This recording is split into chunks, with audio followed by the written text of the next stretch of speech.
Hey everyone, welcome back to the Archangel 15. This presentation is going to be called the Lena River Conspiracy. If you do not know the amazing persona or presence of the late great Vladimir Ilyich Ulyanov, also known as, you must know, he was an amazing revolutionary, polarizing figure in Russian history. I'm going to go into him in a little while. There's a picture of him next to Michael Romanov, and also a picture of his Vladimir Lenin's. This is his father, his mother. You can clearly see the elongated cranium. And like I said, alien presence, look kind of, like I said, definitely a terrestrial look to him. More about him in Russia here in a little while. I'm going to start with the heart of my presentation. So I started researching how exactly he got his name Lenin, and it was named after the Lena River. I must also mention, if I'm going to do this, Genghis Khan, also known as Chengiz Khan, the one and only, the conqueror of the greatest conqueror of all time. He basically controlled the whole world. Like I said, there's deep secret conspiracies about how he really basically controlled the whole world, and like basically they manifested a slave race to essentially build up the infrastructure and coastal communities so that eventually the Russians and Chinese would take them over and they didn't have to do a thing. That's really the truth. Like I said, you can take it or leave it. I really don't care. Anyhow, let's start with this here. So I started, like I said, he got it named after the Lena River, and okay, so here is Lake Baikal and Mongolia, Russian border. You need to first understand how big Russia is. Russia is massive. Ukraine here, like even when it had, like I said, without Ukraine, okay, all the way here and all the way over here. And then they had Alaska too. Like I said, I mean, I forget how many time zones it is. I mean, you just look it up. Amazing. It gets into like geodetic or geodesic studies. Like basically sacred geometry of the earth. Like even if you started launching every single nuclear weapon, there's like areas you would never be able to reach. And like I said, they would be safe. And like I said, when you get into these areas of Siberia, understand that in cold weather, heavily dense particles fall to the ground faster. It's called sublimation. And so like nuclear radiation is very, very dense and heavy. Here is Lake Baikal right here. Okay, I'm not going to zoom in and show this because it would take me way too long. Okay, so that's one end of it.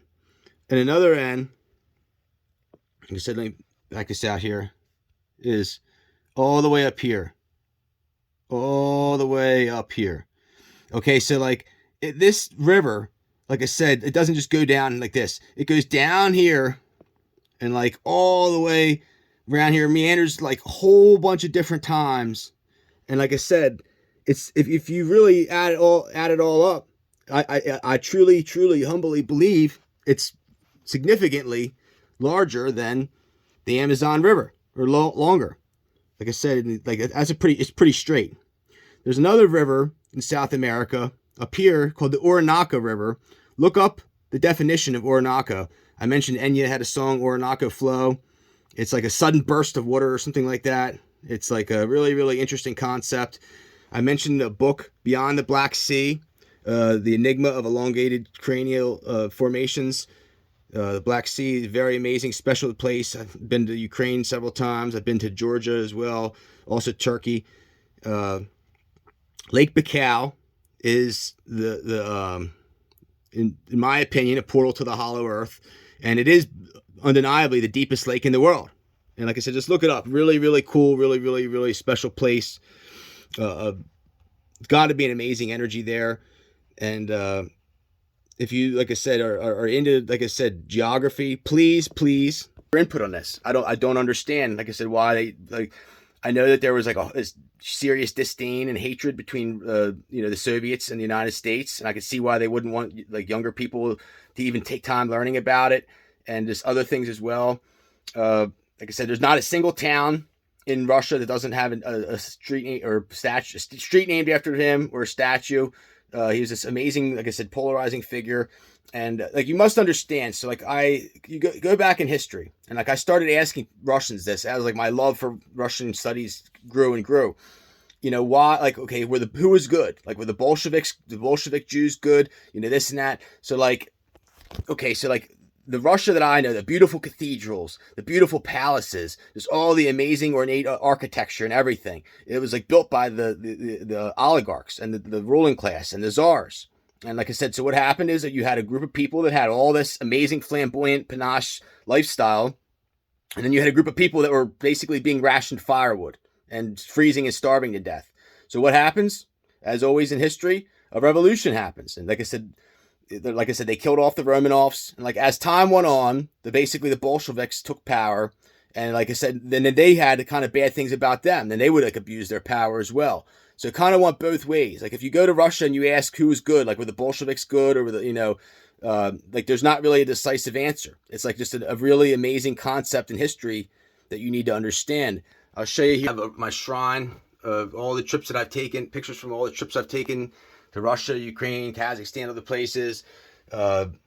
Amazing luminaries, Blavatsky, and see Dmitry Mendeleev, Stalin, Peter Tchaikovsky.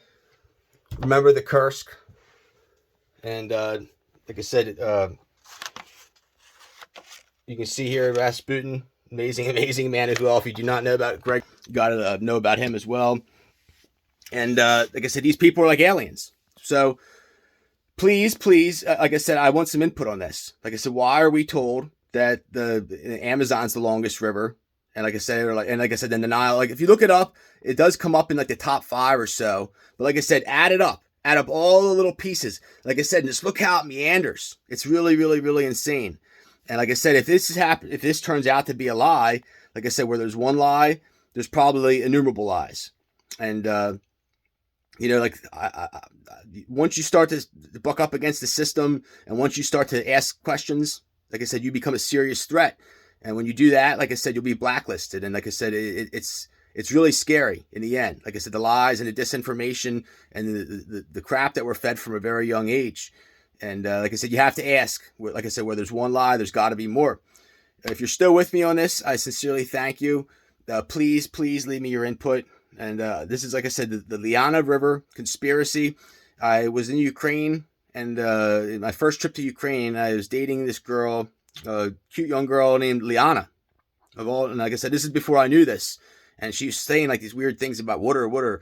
And like I didn't understand why. Like she was like kind of like wink. She was telling me something. When I was with her the one time, she had A negative blood type. I had B positive. The two together would have made AB negative. The sky one time like opened up. Like the people there, like it was insane. Like it was like the heavens were pervading. And like I said, then she got a phone call. And like about 2 weeks later, this is like when the first impeachment of Trump happened. Basically, like I really believe Trump tried to cock block me. And like he thought that he could facilitate some type of alien unveiling or rapture or who knows what. It's not going to happen in this country, thanks to him and other people. I think that we need to have public executions and, like I said, take our country back, take our schools back in the name of the teachers union. Teachers, you have the biggest union by far. And like I said, it's for a reason. Stand strong. Like I said, buck up. Like I said, I guess you're limited to what you can do, but you understand where I'm getting at with this. Thank you all for your time. And God bless those who are purveyors of truth, wisdom, and honor.